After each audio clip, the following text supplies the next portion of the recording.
नमस्कार, स्वागत है आपका HCN न्यूज़ में। मैं हूं नीतीश पाठक। आज मेरे साथ बातचीत करने के लिए मौजूद हैं मौसम से संबंधित और जलवायु परिवर्तन से संबंधित डॉक्टर आनंद शर्मा, जो कि एक एक्स एडिशनल डायरेक्टर जनरल हैं इंडियन मिलिट्री के लिए। तो आपका बहुत बहुत स्वागत है आनंद जी HCN न्यूज़ में। जी नमस्कार। आनंद जी, आपका मेरा पहला सवाल आपसे यही रहेगा कि अभी मौजूदा वक्त में जो मौसम का मिजाज है, आने वाले समय में एंड जुलाई में या आने वाले अगस्त में इसके हिसाब से क्या मौसम रहने वाला है? देखिए, इतना आगे का पूर्वानुमान नहीं लगाया जा सकता है कभी भी। सिर्फ हालांकि हम लोग मौसम विभाग जो है लॉन्ग रेंज फोरकास्ट देता है मानसून का कि कैसा रहने वाला है, वो सामान्य रहने वाला है या सामान्य से ज़्यादा होगी वर्षा या सामान्य से कम। इस बार जो आंकलन है वो सामान्य का है, मगर कोई कह दे कि भाई अब 15 अगस्त को आज ही क्या मौसम रहने वाला है, ये बताना मुश्किल नहीं है। कि एक प्रेडिक्शन की एक लिमिट होती है और कुछ ही दिन आगे का बताया जा सकता है। सर, विदिन अ वीक मतलब आने वाले सप्ताहों में क्या मौसम का मिजाज होगा? जी बिल्कुल। तो देखिए, सबसे बड़ी बात है कि आपने देखा, आपने पिछले कुछ दिनों से जो है खासकर दिल्ली NCR में जो है लू जैसी स्थिति पैदा हो रखी थी और तापमान सामान्य से 5-6 डिग्री ऊपर चल रहे थे। और अब जो है मौसम विभाग ने कहा था कि थोड़ा बदलाव हो सकता है, तो बदलाव देखने को आज मिला भी। वर्षा भी मिली आपको, और उसके साथ साथ जो वर्षा मिली उससे तापमान में गिरावट आई है। और अब ये मान के चलें आने वाले 4-5 दिनों में जो है मानसून का भी कोई संभावना नहीं है। छुटपुट वर्षा इक्का दुक्का स्थान की दिल्ली NCR में हो सकती है और तापमान जो है 40 से 41 के आसपास रहेंगे दिल्ली के आसपास। और हीट वेव जैसी समस्या आने वाले दिनों में शायद देखने को ना मिले। मौसम वैज्ञानिक सर तकनीक के माध्यम से पूर्वानुमान लगाते हैं, तो आपसे मेरा ये सवाल है कि क्या सर तकनीक के माध्यम से जो पूर्वानुमान लगाते हैं वह सटीक बैठ पाता है या नहीं? देखिए, पहली बात ये ध्यान रख लीजिए कि मौसम यानी कि पूर्वानुमान का मतलब ही है कि आप पूर्वानुमान लगा रहे हैं किसी चीज़ के बारे में। और एक ऐसी पूर्वानुमान किसका? मौसम का। किसका मौसम? पृथ्वी के मौसम का, जो कि एक मतलब कि बहुत ही जिसे कहते हैं प्रकृति है कि आपस में मतलब एक बहुत ही कॉम्प्लेक्स इशू है। उसको 100% समझना बहुत मुश्किल है, जो कि आज हम लोग पूरा उसको समझ नहीं पाए हैं। हम सिर्फ उसको इमिटेट करने की कोशिश करते हैं अपने कंप्यूटर्स के मॉडल के द्वारा। मैंने जैसे कहा कि कभी भी 100% पूर्वानुमान नहीं होगा, वो कभी सही भी होगा, कभी गलत भी हो सकता है। 100% में सर कितना प्रतिशत आपका सही होता है, मतलब आपका अनुमान? देखिए, डिपेंड करता है सीजन के। कुछ सीजन्स में वो 90% तक भी जाता है और कुछ में जो हो सकता है 60-70% भी सही होता है। सर, आने वाले दिनों में या गर्मी हो तो वर्ल्ड रिकॉर्ड तोड़ते जा रहा है, सर्दी भी आती है तो रिकॉर्ड तोड़ते, बरसात होता है तो बाढ़ ही बाढ़, बारिश ही बारिश। तो ऐसा आखिर क्यों होता है कि सर गर्मी में तापमान ज़्यादा हो जाता है, नया रिकॉर्ड बनाता है, बहुत सालों का रिकॉर्ड तोड़ देता है, सर्दी में भी ठंड के समय भी ऐसा होता है। तो आखिर सर पर्यावरण में ऐसा क्या हो रहा है या फिर क्या अनबैलेंस हो रहा है, उस पर हमारा ध्यान केंद्रित कीजिए। किस परेशानियों की वजह से ऐसा होता है? देखिए, आपने खुद ही कहा कि इतने सालों का रिकॉर्ड टूट जाता है, तो इसका मतलब 70 साल पहले रिकॉर्ड टूटा या 80 साल का रिकॉर्ड टूटा, उससे पहले भी इतने तापमान थे। जी। तो अब नए रिकॉर्ड बन रहे हैं। नए रिकॉर्ड भी इक्का दुक्का बनते हैं, क्योंकि थोड़ा सा बदलाव पृथ्वी में आ रहा है, उसकी भी हम बात करेंगे। मगर अक्सर आप देखते हैं तो आपको यही मिलेगा कि 12 साल बाद ऐसा हो रहा है या 30 साल बाद ऐसा हो रहा है या 60 साल बाद ऐसा हो रहा है। तो 60 साल पहले और 30 साल पहले भी तो इस तरह की घटनाएं होती जब तो किसी ने जलवायु परिवर्तन नहीं बोला। राइट। तो इसलिए मैं बार बार बताने की कोशिश कर रहा हूँ, सारी चीज़ें जो है जलवायु परिवर्तन नहीं, जलवायु परिवर्तिता, क्लाइमेट वेरिएबिलिटी का भी हिस्सा है। हाँ, अलग ये बात है कुछ रिकॉर्ड टूट भी रहे हैं, तो उसका बेसिकली एक तो आप देखेंगे कि लैंड कवर चेंजेस हो रहे हैं। जैसा कि यहीं देखिए आप, पहले आज से 30-40 साल पहले शायद इस जगह पर खेत वगैरह थे सारे। अब आज यहाँ मकान बने, सीमेंटेड पूरा स्ट्रक्चर है और देख रहे कितनी गाड़ियाँ खड़ी हैं, तो हीटिंग ज़्यादा हो रही है। तो जिसे हम अर्बन हीट आइलैंड इफेक्ट भी कहते हैं। तो तापमान सिटीज़ का बढ़ रहा है, तो और वो जो कि ग्लोबल वार्मिंग में भी थोड़ा कंट्रीब्यूशंस हो रही हैं उसकी। तो कुछ अब एक लोगों का मानना है कि जो ग्लोबल वार्मिंग हो रही है उसका एक एडेड प्रेशर है ऑलरेडी एग्जिस्टिंग जो हमारी क्लाइमेट वेरिएबिलिटी है। तो नेचुरली कि थोड़े से रिकॉर्ड उससे भी टूट रहे हैं, तो उसका जो है असर थोड़ा देखने को तो मिल रहा है। मगर ये नहीं है कि गर्मी के सीज़न में तो गर्मी पड़ेगी और पड़नी भी चाहिए। यदि गर्मी के सीज़न में गर्मी नहीं पड़ेगी, तेज़ हवाएं नहीं चलेंगी, तो मच्छर भी नहीं मरेंगे आपके। तो गर्म वो पड़ना भी बड़ा ज़रूरी है। और पृथ्वी गर्म होगी प्रेशर कम होगा जब भी समुद्र की हवाएं भी इस साइड आएंगी, तो वो भी एक इशू है। मानसून के लिए हीटिंग का होना भी बड़ा ज़रूरी है। तो हर सीज़न सर्दी में सर्दी का होना ज़रूरी है। मगर प्रॉब्लम क्या है, इंसान की फितरत ऐसी है, जब गर्मी होती है तो परेशान, सर्दी है तो परेशान, बरसात है तो परेशान, नहीं है तो परेशान है।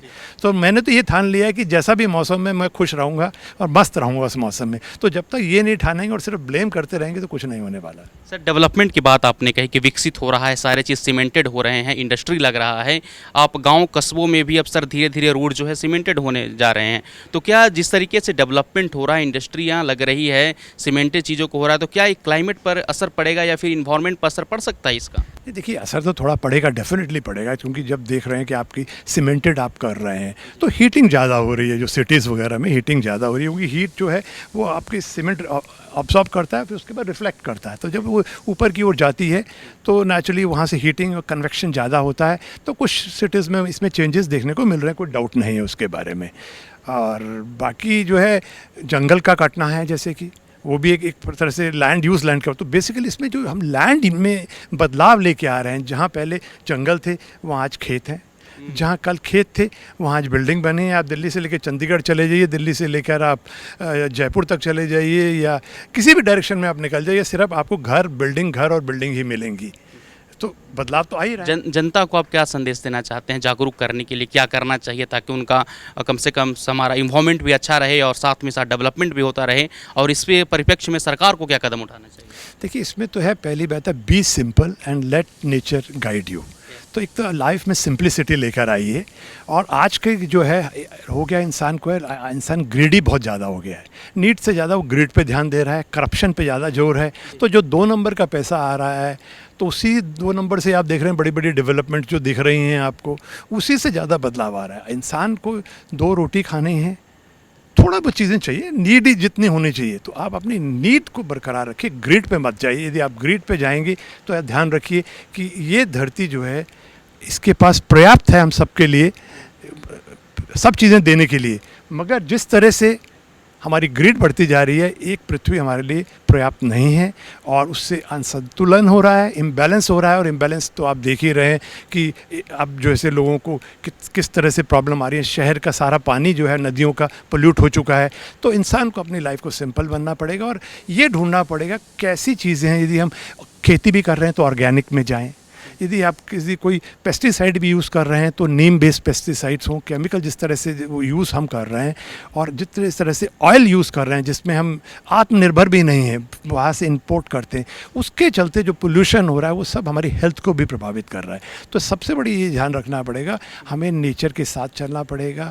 और ये ध्यान रख लीजिए, इस धरती पर सिर्फ हमारा वो नहीं है कि इंसान ही रहेगा। हर जानवर, हर पौधे, कीट, सबका उतना ही कहते हैं इम्पोर्टेंस है जितने कि इंसान है। एक को भी आप डिस्टर्ब करेंगे तो पूरा इकोसिस्टम डिस्टर्ब हो जाएगा। तो हमें एनवायरनमेंट को प्रोटेक्ट करना है। सर, एक लास्ट सवाल आपसे पूछेंगे, कोरोना से संबंधित। कोरोना को लेकर भी ऐसे लोग बोल रहे हैं कि हमारा इन्वायरमेंट जो है और इकोसिस्टम इम्बैलेंस हो गया है, तो उसकी वजह से कोरोना एक आ गया हमारे पास, महामारी के रूप में एक वायरस आया है। और आने वाले समय में भी बहुत सारे साइंटिस्ट और सर्वे के अनुसार रिपोर्ट्स ऐसे बता रही कि आने वाले समय में भी इससे भी भयानक वायरस हमारे पास आ सकते हैं अगर हम अपने इन्वायरमेंट को या इकोसिस्टम को सही नहीं करेंगे। तो क्या ये कोरोना के पीछे यही कारण है?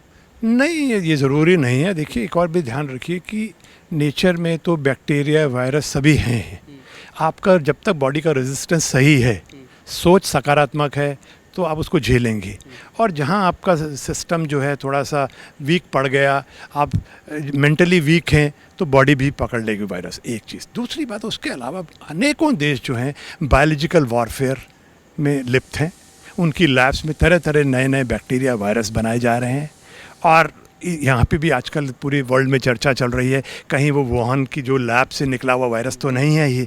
तो इसमें ध्यान रखना। और आज की देखिए, पहले तो था कि एटम बम की वॉर थी, न्यूक्लियर वॉर। अब लोग बात कर रहे हैं बायोलॉजिकल वॉरफेयर की, जिसमें शायद आपको ज़्यादा खर्चा भी नहीं लगेगा और नुकसान बेहद ख़तरनाक होगा। तो इसलिए इस चीज़ों के लिए बड़ा ध्यान रखना पड़ेगा कि कौन से देश ऐसे हैं जो कि जिसे हम कहें कि खुरापाती देश हैं, जो दूसरे की इकोनॉमी, ये तो सबको मालूम है, मैं नाम नहीं लूँगा, तो जो कि दूसरे की इकोनॉमी को डिस्ट्रॉय कर सकते हैं और सुपर पावर बनने की कोशिश के चक्कर में हैं, तो वो कुछ भी कर सकते हैं, मगर उसके लिए ध्यान ये देना होगा कि हमारी इंटेलिजेंस बड़ी होनी चाहिए और हमारी तैयारी पूरी होनी चाहिए कि किसी चीज़ से बचना कैसे है। दिल्ली वासियों और उत्तर भारत के लिए आने वाले 2-3 दिनों का मौसम कैसा होगा, हमारे दर्शकों को आप बता दीजिए। देखिए, मौसम की जहाँ तक बात करें तो हीट वेव तो नहीं होनी चाहिए, क्योंकि अब छुटपुट वर्षा आप देखिए हो गई चुकी है, तो उससे थोड़ी हालांकि कूलिंग आएगी, मगर ये नहीं है कि पूरी राहत मिलने वाली है। तापमान 40-41 के आसपास बना रहेगा, मगर हीट वेव शायद ना हो। और जहाँ तक मानसून का सवाल है, तो मानसून के लिए तो अभी कुछ दिन इंतज़ार करना पड़ेगा, करीब 1 हफ्ता। बहुत बहुत धन्यवाद आनंद शर्मा जी आपका।